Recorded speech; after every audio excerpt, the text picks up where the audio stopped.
নোয়াখালী বেগমগঞ্জের চৌমুহনী বাজারের হরিজন পট্টিতে প্রধান অতিথি হিসেবে উপস্থিত থেকে বিএনপির ভারপ্রাপ্ত চেয়ারম্যান তারেক রহমানের নির্দেশে সম্প্রতি বন্যায় ক্ষতিগ্রস্ত হরিজন পরিবারের মাঝে বিভিন্ন খাদ্য সামগ্রী ও ঢেউ টিন বিতরণ করেন কেন্দ্রীয় বিএনপির ভাইস চেয়ারম্যান ও সাবেক মন্ত্রী বরকত উল্লাহ বুলু।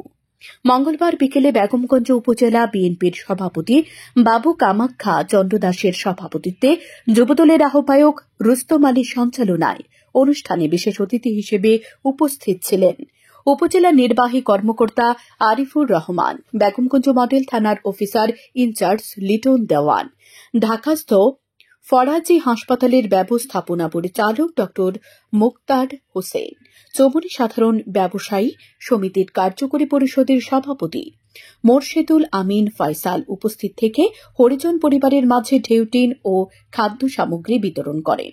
20 কোটি মানুষ মানে 40 লক্ষ টাকা। এই 20 কোটি মানুষকে আমরা সবাই সৈনিক। দেশের প্রয়োজনে এই 20 কোটি মানুষ যুদ্ধ করে আমাদের স্বাধীনতা রক্ষা করবে। আমরা কারো রক্তচক্ষু উপেক্ষা করি না। আমরা চাই সহাবস্থান, সহপ্রতিবেশী। আমাদের নীতি হলো কারোর সাথে শত্রুতা না, সবার সাথে বন্ধুত্ব।